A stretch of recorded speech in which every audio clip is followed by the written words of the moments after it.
Ito po yung hagupit ni Bagyong Juan. Ililigtas po natin yung aso. Tingnan nyo po yung hangin. Napakalakas po natin. Tingnan nyo. Tumutong para pong hurricane. Ayan, at tumba na po yung mga saging sa gitna ng taniman ng saging. At marami na pong nabuwal na puno ng saging. At ito pong mga bunga ng nyug ay nagsilagpakan po.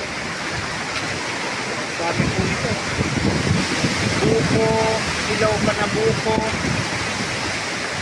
hilaw na buko, nyug.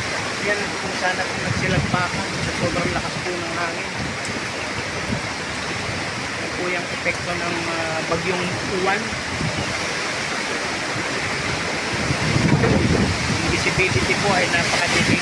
Ito po, mga putol-putol na po yung puno dito. Palo sa gilid ng bahay. May bumagsak na rin po sa gilid ng bahay. Ito po yung puno ng papaya ay mga putol na rin po. Ito yung epekto dito. Yan po ang dami ng buko na ma-harvest na ngayon. Dami po yung laglag-lagpakan ng buko. Nakuha gawin buko salad. Mag-iingat po tayo ngayon, no? Mga kapuso, tinggulipat sa mga quarters. Ingat po tayo ngayong Bagyong Juan dahil may super typhoon. Ang bilis po na lakas ng galang hangin nito ay ano po, nasa 180 km/h. Po, pinipilit niya kung patumbahin yung nyug sa lakas ng hangin. Ito po, sigurado ito lahat ng kasasalunan na ito ay putol-putol na. Putol-putol na yun, maputol na po yung mga ulo mula sa daon. Ito po sa dulo yung mga nyug. Ay pilit niya po yung tinutumba.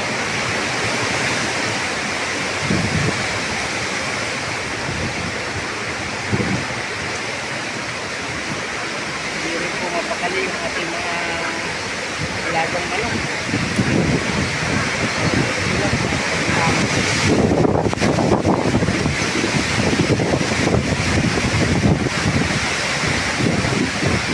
Ang dami rin po lang.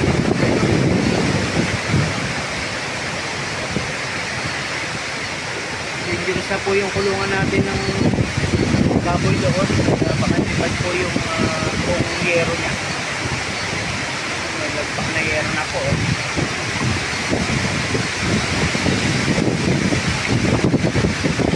Iiyak po yung mga pato. Tatakot yung mga pato dati.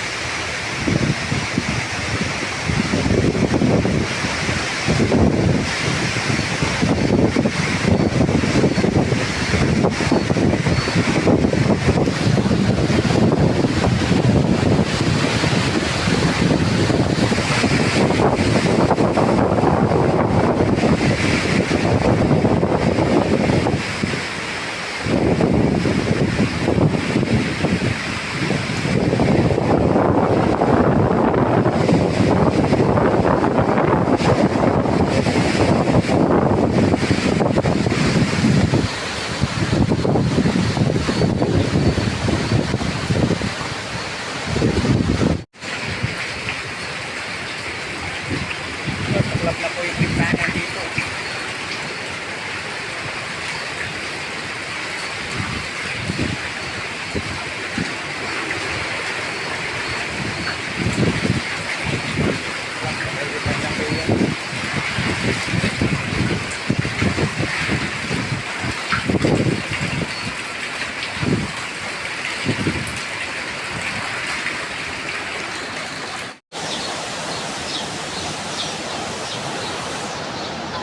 Ibon na ano. Tumulong po ito na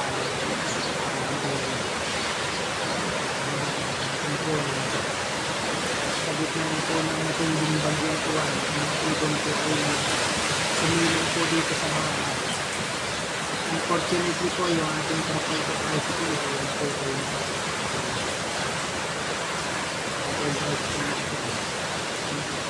sa kanyang silo. Ngayon, napatuloy din po yung puno ng kakaiba. Kasi kung tumitulong yung hipon,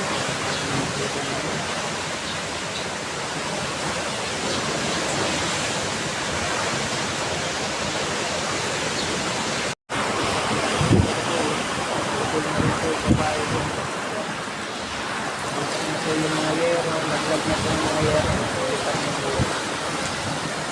sobrang lakas pa ng hangin. Signal number 4 po dito sa Camarines Sur. Tingnan mo po yung mga may kasama pang pula. Yung kay Dandig.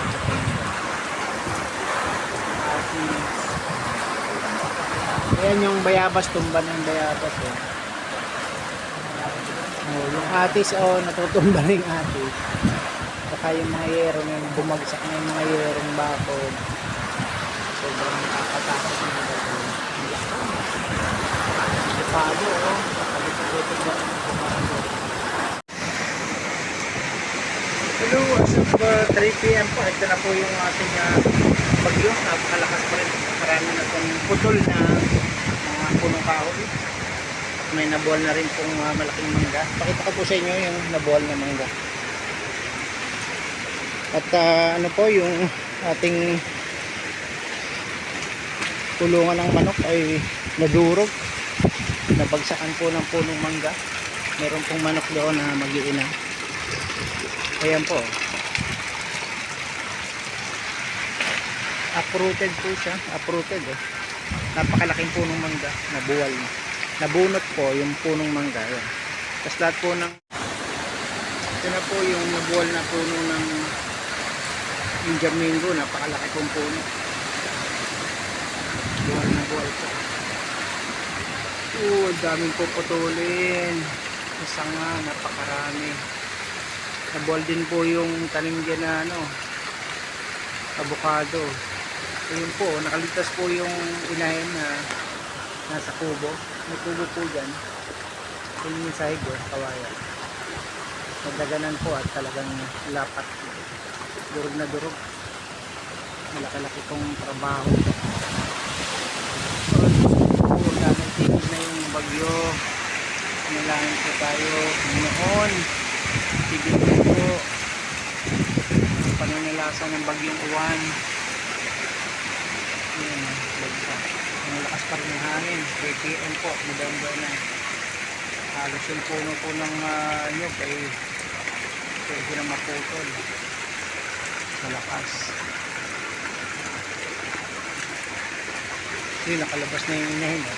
Nakakita yung isang inahin. May 4 po yung sisiw na nadaganan doon sa loob. Pero po isa inahin dyan, yung puti. Ayan po yung puti.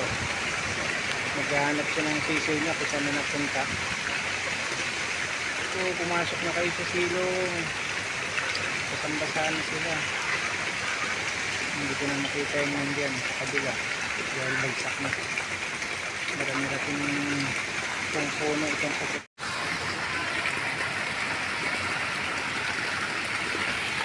Ito po, lagit natin mga kuryente dito. Medyo humihina na po as of 3:30 PM. Humihina na yung hangin niya. Medyo lumiwanag na yung langit. Pero malakas pa rin sa taas yung hangin niya. Malakas pa rin. So nawala na po tayo ng daan dito dahil laki po nitong punong mangga na natumba. Doon din po sa likod ay puro din putol ang mga saging. Doon sa may patuhan. Yan sa mga bunga ng big man, nahulog. Putol din po yung big man. Tignan po natin doon sa likodan.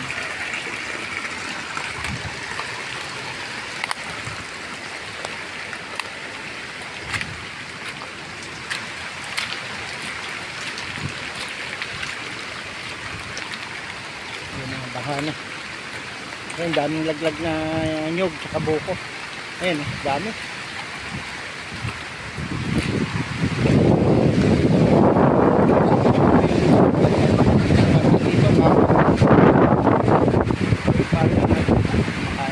Naubos na rin pagkain.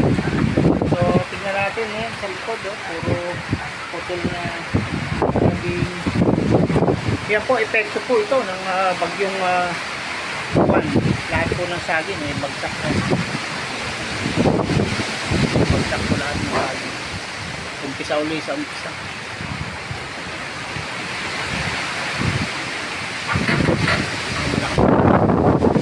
Saluyong. Dito po sa kanila ay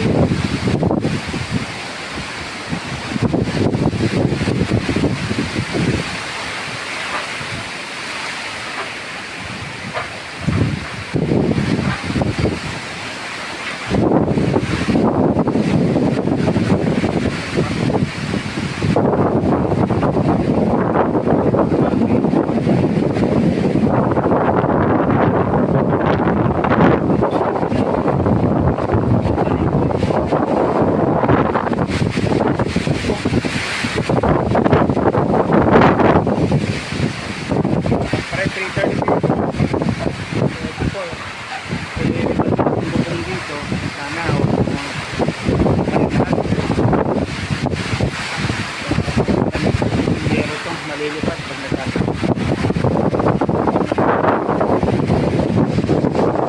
Ito lang po muna at tayo po babalik na doon sa atin. Hindi naman natin yung mabawasan ng dahon at ano, wala po tayong pangkaret. Kung may pangkaret sana tayo, nabawasan natin ng dahon. Hello, good morning. Ito na po yung mga naputol na bagyong Juan. Yan, naputol po. Sanga ng avocado. Sayang po, ang daming bulaklak. Ang dami sana niyang bungang avocado na to. Ayan. Tapos ito pa, mga puto. Punong mangga, nisibak din. Ito, punong mangga, nisibak. Putol din. Ayan. Tapos doon, madaming nalaglag na buko, nyug. Iba dyan, tignan natin kung may laman. Sasampulan natin. Gawa tayo ng sample. Lagyan tayo dito sa gilid.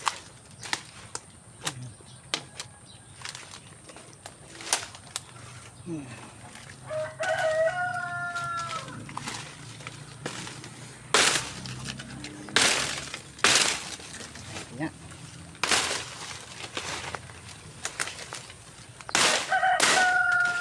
Para makadaan tayo. Ayan.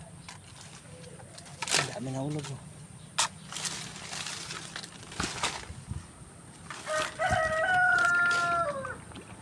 Mahanyog na to. Parinig nyo? Kapalukago na. Nanyog na yun. Ito, kuha natin itong nyug. Ang dami mo. Tsaka yung overflowing water may tulo na.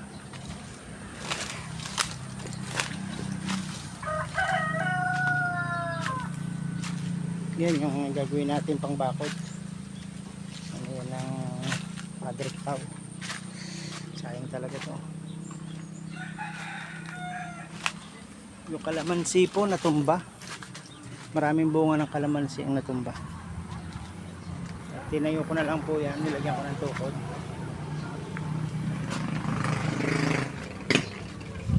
Puro puno. Putol-putol na puno. Yan, daming naputol. Oh. Ayan yung bignay. Nasibak din yung bignay. Makakaipon tayo ngayon ng maraming nyug. Tsak bukok.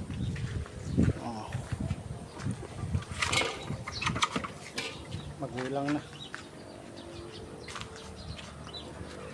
Doon naman po sa labas ay ano, ayan, putol yung papaya.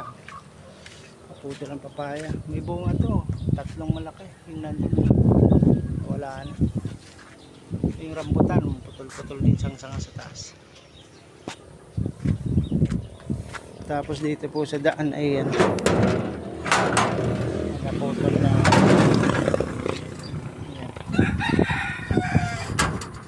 May sanga na po ito sa daan. Parang nagbabiyahe. Ayan. Putol.